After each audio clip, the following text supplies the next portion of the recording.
Olá família, tudo bem com vocês? Hoje eu vou falar sobre um assunto um pouquinho diferente do que a gente está acostumado.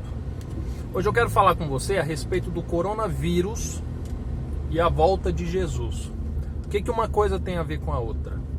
Hoje eu vim em Anápolis, em Goiás, e minha esposa foi passar por um exame. Trouxemos nosso filho recém-nascido, né? Tá aí quase 20 dias. E aí o médico, ele alertou, né, sobre os perigos de estar andando com a criança e tudo, principalmente aqui em Anápolis. E aí ele falou assim, olha, porque no último boletim, último pronunciamento, disseram que havia 2 casos de coronavírus aqui, quando na verdade só esse médico, né, onde ele consulta, ele falou assim que já foi diagnosticado mais de 30 casos. Ou seja, enquanto dizem que na cidade toda existem 2, só um médico diz ter diagnosticado mais de 30, né? Ou pelo menos ter ciência de mais de 30 casos. O que isso tem a ver? Eu me recordo que em um determinado dia eu fiz uma programação em uma igreja e nós estudávamos a respeito do Apocalipse, dos últimos dias, todas as coisas que aconteceriam num cenário mundial a respeito da volta de Cristo. E aí quando você vai para o capítulo 17 de Apocalipse, lá tem a narrativa de uma ação que o diabo faria por meio da besta. E eu vou tentar traduzir um pouquinho para você, tá? Não vou explicar tudo, a intenção é que o vídeo seja curto, mas o diabo por meio da besta, que seria um poder político religioso, ele se manifestaria no mundo, ele faria grandes prodígios, grandes sinais, ele levantaria uma imagem e ele faria com que todas as pessoas da terra ficassem restritas a comprar, a vender, a comer, se não tivessem o sinal que lhe seria posto, ou na mão direita, ou se não na fronte. E aí, diante desse sinal, as pessoas poderiam então, né, comer, comprar, vender, trabalhar, fazer o que bem entender. E aí nós conversávamos a respeito disso, eu dando a palestra e explicando as possibilidades de que isso poderiam acontecer e que o mundo viveria sobre um terror, sobre um pânico, que tornaríamos escravos de uma ideologia, de uma situação, de umas circunstâncias na qual nós teríamos que nos submeter a receber uma marca se nós quiséssemos então tornar a ter uma vida normal. E aí eu me recordo que ao final dessa palestra uma pessoa chegou para mim e falou assim, Diego, eu acho loucura isso. Nós vivemos em um mundo globalizado, as pessoas hoje são inteligentes, as pessoas hoje não são enganadas como eram antigamente. Eu acredito que o diabo não tem o poder de manipular as pessoas e fazer com que isso aconteça. E ela diz assim, olha, e se tratando de Apocalipse, é algo praticamente impossível de acontecer.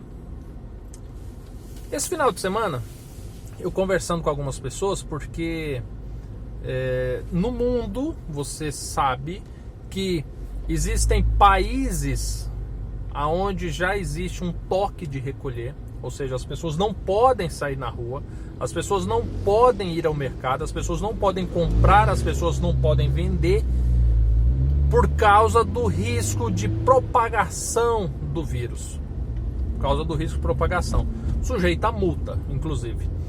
As pessoas que não estão restritas por uma ordem específica do governo, elas estão em casas aprisionadas com medo de sair e ser infectada com o vírus.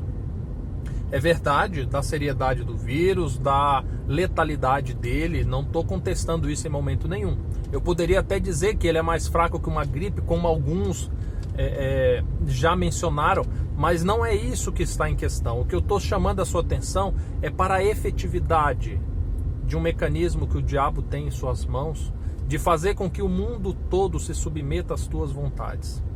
A Bíblia deixa bem claro que um movimento semelhante a esse do coronavírus, caso haja mudanças no circuito global, a gente poderia dizer que esse já é o momento de um cumprimento profético, mas um movimento semelhante a esse o diabo fará num dos últimos momentos da terra, a fim de lhe impor a sua autoridade. Você vai ler o Apocalipse no capítulo 17, principalmente o capítulo 13, que narra bem esses detalhes. Passagens com muito simbolismo, com muitos enigmas, mas com uma verdade explícita gigante. Todas essas coisas, eu não quero aqui fazer um vídeo sensacionalista, mas eu quero fazer um vídeo reflexivo, para que você leve em conta que a proximidade da volta de Cristo está muito, mas muito próxima, muito próxima. Todas as características que Jesus citou acerca da tua volta em Mateus 24, elas estão evidentes. Cada dia elas vão ganhando uma proporção maior. Todos os sinais, e esses muito bem detalhados no livro de Apocalipse, no livro de Daniel, no livro de Ezequiel, narrado pelo profeta Joel, inclusive, todos eles estão acontecendo numa proporção muito grande. Algumas coisas que haveria necessidade de acontecer, como eu mencionei de Apocalipse 13 e 17, que é uma ação ordenada a fim de envolver o mundo todo sobre um terror, sobre um pânico, nós começamos a ver alguns ensaios a respeito disso. E tudo isso nos dá apenas uma segurança, de que o nosso Redentor vive, de que as tuas promessas são fiéis e que a tua volta está muito próxima. Eu peço a você que assistiu esse vídeo até aqui, compartilhe, dissemine essa mensagem a todos os cantos que você conseguir. Assim como o coronavírus, espalhe isso também. Contagie as pessoas com esse sentimento de que nós precisamos cumprir o nosso papel. Nós que acreditamos em Cristo precisamos nos levantar.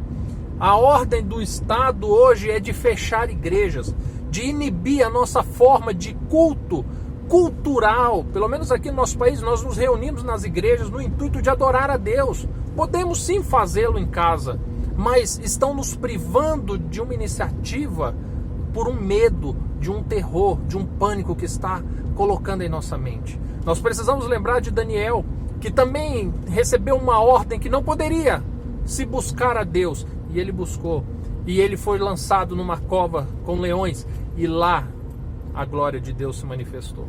Nós precisamos ter a ciência que somos uma geração eleita, somos raça eleita do Senhor, e nós precisamos estar preparados para tudo aquilo que está por vir. Eu conto com você, espero que essa mensagem não fique apenas no seu celular. Eu espero que você compartilhe isso. Eu espero, mais do que isso, que você se aproxime do Senhor. Porque é no momento de pânico, é no momento de fraqueza, que aqueles que temem ao Senhor e são chamados teus eleitos, eles precisam se levantar e fazer a diferença em um mundo que é do maligno, que está em trevas e que está precisando seriamente da nossa ajuda, tá bom? Fiquem com Deus, até mais, tchau, tchau.